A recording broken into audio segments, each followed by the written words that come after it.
So at this point, you're in the industry and whatnot. You're doing all these scenes and whatnot. Now, you mentioned you come from a religious background. Now, me also, I come from a religious background. You were raised in the church. Yeah. I was raised as a Muslim, and so, just being LGBTQ, it was a whole no-no. I remember those conversations. We did not talk about it. It was forbidden. It wasn't until I came out that the conversation had shifted, and that was actually when I met more, LGBTQ Muslims and everything and such and everything. But with your experience, how did your family take it?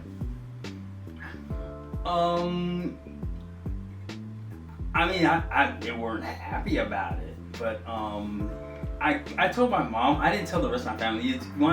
I told my mom. She told everybody else. Mm-hmm. But it's like she kind of put the pieces together because I spoon-fed her information. I kind of with that. Even my coming out with her, I kind of spoon-fed little bits and pieces of information instead of hit her over the head with it. Mm-hmm. Like I would tell her about events I was going to or whatever, I'm going to this gay event where I'm, might strip down or something. I might say that much, but I didn't say that it was for porn or whatever. And then eventually I think, matter of fact, I was go-go dancing at a Dan Aditya party, and I called her while I was there getting ready, and that's when I let her know that I was in the industry. How did she take that? No, that's when she told me. She was like, well, I kind of figured you were doing something. Here's the thing, a mother always knows. Yeah, because like I said, I was spoon feeding the information, so instead of just clubbing her over the head with it. So. Mm-hmm. See, I can't relate. See, when I came out, I just let them straight know. But it wasn't a secret. The same mannerisms you see with me now is no different than when I was as a kid. Only thing is now I'm comfortable with who I am, and I've grown into who I'm meant to be, and I'm still growing into who I'm meant to be. But I was always very, I had the feminine side to me and whatnot. Listen, I used to dress up in my mama's bra, and I used to pretend it was Selena, because I was huge into Selena. Okay. When Jennifer Lopez played her in the movie, I used to put the thing on, and those hats back in the day that Selena used to wear. This is the 90s, so used to wear that hat, and I used to be like, beady, beady, bam, bam, all that shit, yes. And so, it was obvious, but when I came out, I just said, listen, this is what it is. I'm not looking for your approval or your acceptance. I just wanted you to know from me versus you hear it from the streets. Right. This is what it is. Now, you can accept it or not. I genuinely don't care, but that's where I was at in my life and such. And so, but at the same time, I kept my mother, may she rest in peace, I kept her out of my life as a gay man. Because for me, I come from a big family, and again, we're Muslim. Now, granted, my family, those who I talk to are accepting of me and such, but I wanted something for myself where I didn't have to share it, because I am the last born of 10. I wanted something where I could just have it to myself, and I didn't want to share it and whatnot and such. But, the reason I brought that up because, oftentimes, with religion in our community, it's such a crazy dynamic. Yes. And such, and I remember, like I said, we've had these conversations more often than not. But now I want to kind of flash forward to, and you talked about it before, you've dealt with the racism and such in the industry, the ageism, and also, the fact that there were a lack of black bottoms. I want to talk on that a little bit, because prior to Trey Xavier, were there not many black bottoms? No, they had most of the black guys that they had. If they weren't a total top, they may be verse, but they occasionally made bottom. But that was about it. So I was the only guy that And I only really did maybe 2 movies, I would probably say, where I was able to be with a white performer, or a non-black performer, total.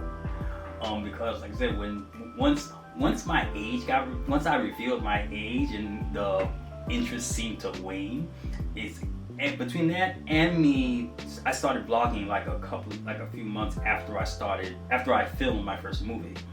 That's when I started my blogging. And when I started, like by the next year, that's when I started really getting hit with the racism. And I got so fed up with it that my thing for me, my writing was my therapy. So I just put it out there and said, hey, this studio did this studio did that. I got this email from Falcon and this guy named Troy telling me, oh, we'll get back to you when we find a part that fits or something, or that. I started saying all that. So I kind of it was one part, so I kind of pretty much got kind of blacklisted in the industry by then. I was just about to ask, I was about to say, do you feel like you were blacklisted, after you revealed, a lot of the ageism and racism, because that's exactly what it was the ageism and racism that you were dealing with. Yeah, I mean, in that regard, yeah, I got blacklisted for to work with them, and got most exiled to ethnic porn. Do you feel that had you not spoke up, you would have been bigger than what you were? Honestly, I really don't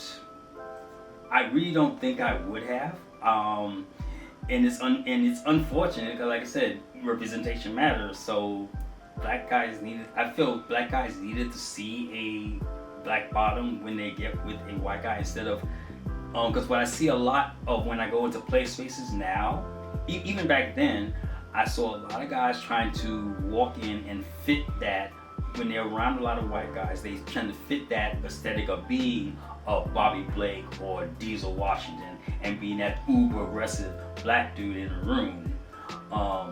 Instead of, but I am seeing now, because of the few black bottoms that you do see in interracial scenes, I am seeing more pairings of, black guys coming into a play space, interracial play space, and being accepted as a bottom more easily. And to this day, I still give myself credit for being the one that caused that shift, because of the fact that when I was doing porn, studio-based porn, no one was talking about it. Not even the other black performers were talking about it. They may say in private, them and even the white performers, they were like, I like your blog, I do what you do, I like what you do, I like what you say, you tell the truth. They would say that to me privately, but never publicly, which is why I don't have much faith in porn actors in general because of that. Because I was being like a lone soldier, pretty much. Now, you mentioned you were one of the few black bottoms that were in like gay porn. I was trying to think of the gentleman who I've known who, when I've watched porn, I've seen him, like especially of that time. Was it Remy Mars or something like that? Were you before or after him? No, I think we were around the same time actually. Okay, because I know he's done verse porn. Yeah, but even him, it was mostly ethnic porn. Because it was Flavorworks, I think it was named. Yes, and that's what I've mostly seen him in, was like the stuff like that, which goes back to what I was talking about with Castro Supreme Moye, who I have a huge crush on. Yep. People like Tiger Tyson, Dream, etc. Which apparently I found out some of them are gay for pay. Which I'm glad you brought that up, because I want to touch on that. The gay for pay thing. Let's talk about that. You mentioned you've dealt with scene partners who were gay for pay and whatnot. There's been a conversation that's been resurfacing online about gay for pay and like the gay baiting regarding like content, because nowadays shit has obviously shifted from 2005 with these content creators who are on Twitch and whatever the fuck these apps is, whatever the hell, where they bait the gay community and whatnot, and but then they get upset when they have a gay following and stuff like that. There was even Nico Aesthetic, who I watch. I love Nico Aesthetic's video. Shout out to Nico Aesthetic. Please subscribe to his YouTube, by the way. It's really funny. He talks about a lot of, adult entertainers and the tea on that, and just like information that goes on. But he was talking about even with like Beefcake Hunter. I don't know if you know who that is. It sounds familiar. I think they're a newer adult entertainment video, but I've seen their videos. Some of them may be fine. I don't know, but there was a video he did, I want to say it was during the pandemic, where some of them were gay for pay and everything, and they complained that, one, the money wasn't worth it, two, they gained a huge LGBTQ following, but they were not of our community. So I want to talk to you about, your take on the gay for pay situations. And the gay baiting, by the way. Okay. My feeling about it is, only time I have an issue with what they want to call gay baiting, if you're a straight guy and you're gay baiting, my feeling is, as long as you're not hooking up with another guy, therefore going out of your proclaimed orientation, I don't care. Like, who was it? The Dan Benson, who was on Wizards of Waverly Place and is now doing OnlyFans. Like him, like someone like that, is as long as he is not screwing around with another guy, because he's already claimed to be straight. As long as he's not fooling around with another guy, I don't care. I mean, I've seen little clips of him sucking dick, but that of a trans female. So as far as I'm concerned, still fine, as long as you stick to your orientation, but knowing that your content that you're making is gonna get a gay audience, I don't care. It's when you claim to be straight and then you do something fully sexual with another guy, then I got a problem with you. I agree. My take on that is like, and I was gonna make a video on this, but I could use this moment now to say this. I personally have no problem with the whole gay baiting part, or even the gay for pay thing. The reality is that there's a market for it. There's a niche for it. So if you can make your coin, I'm not mad.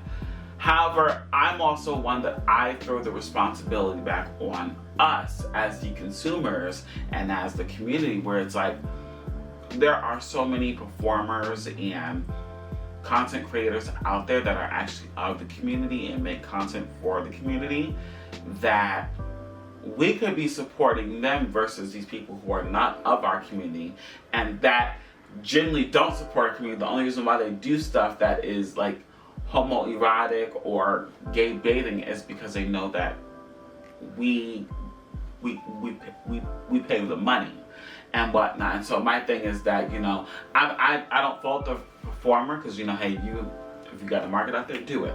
But the responsibility falls on us as the consumers in the community, like I said, because they know that we will pay and stuff like that. So it's like, again. Yeah, that was you get what I'm saying. Yeah, that was actually, because I've actually made that thing with one of the things you said. That was one of the things I have actually said in my writings. I've said you, especially with regarding to racism, you will go to a guy claiming to be straight to be in a gay porno instead of hiring a black and out gay performer. I'm like, this is, so yeah, it definitely falls on, this is where I say blame the producers for their part in it, because they're hiring these people. And then when one of the things, I actually wrote an article about how a lot of these gay pay performers, which is another part of what my issue is the fact that there was one point when I wrote my article, was the fact that there was a lot of gay porn stars being accused of violent crimes. and then it turned out being, then I realized there was connection with all of them. All of them were gay for pay. And then I thought back on myself to what I was like during all my time before my coming out to myself at age 30, and how bad my temper was back then compared to, and I mean, I'm an Aries, I have a quick temper still, but it doesn't go straight to violence, physical violence, like right away. But that was a possibility before my coming out, because when you're not being honest with yourself like that, it does create a lack of inner peace, and that's why I get so frustrated with the industry, allowing these guys to be and putting them up on this pedestal as this epitome of sexuality, and also it's kind of where the whole idea of sexuality is fluid came from, because it came from the idea of when white guys started doing gay for pay, it came to be a means to give them a pass. But when black guys were doing gay for pay, or being on the DL, that's when they started to do the whole excuse that, they're spreading around AIDS and HIV to their females. But isn't it funny? Every time that there's been an industry shutdown, who's been the cause of it? A white person. So you mentioned that just before we started recording that you were talking about double standards regarding safety practice or safe sex practices or something like that. Okay. Let's talk about that, because I obviously I be watching porn and shit like that. I've watched stuff from the 80s and 90s. Some of the performers who unfortunately are no longer with us because of the HIV and AIDS epidemic and whatnot. I remember they were using protection and stuff like that, but then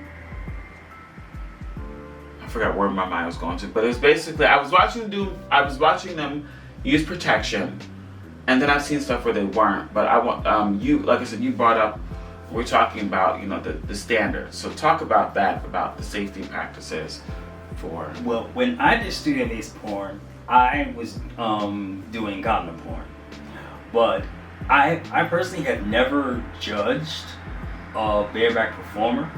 But isn't it funny? A lot of these industry people, the producers, they did, because matter of fact, there was one performer who I knew who worked for like Raging Stallion. He had a contract with Raging Stallion, and when we did the Gay Erotic Expo one year, I heard him talking to one of the stage hands or whatever, and saying, he can't be on stage with Treasure Island Media because it's in his contract. Because Raging Stallion at the time was using condoms, and Treasure Island Media, is notorious for barebacking. So, like I said, me personally, I always said I've never judged someone being bareback porn because I've always viewed sex in general. Sex can be a very spontaneous act where you can get caught up in the emotions, and the idea of a condom may slip your mind. I mean, that was kind of how I ended up becoming positive, because I will say the number of times I had sex between my last time I was negative and when I became positive was just twice. That was it, and that's all it. They say all it takes is one time, but that's the only time I ever had unprotected sex. But every other sexual encounter I had, on camera and off, was always a condom. So let's talk about that. I'm glad you brought that up, and we're gonna when you watch this, we tend to go back and forth with different things. But since you brought that up, how is it, like not just with you, but other performers, without disclosing names or whatnot, that are positive? What is it like navigating the industry, whether you are still in studio-based porn or you have now done it independently? Well, that's the thing. It's no longer, it's because of the advent of PrEP now, it's no longer a discussion really. no one's really asking questions about what your status is or anything like that. But back then, I don't necessarily recall being asked my status, but and I was totally fine with that because of the fact that I was using condoms. But the thing is, the way that they do it is that it kind of makes you're told this rule that you're always supposed to disclose and everything. Because I remember one of my early encounters, I asked the guy his HIV status, but knowing fully well that no matter what he said, I was going to use a condom with him. So I look back on it, and looking back, hindsight being 2020, I thought back on it, I was like, why did I even bother asking him?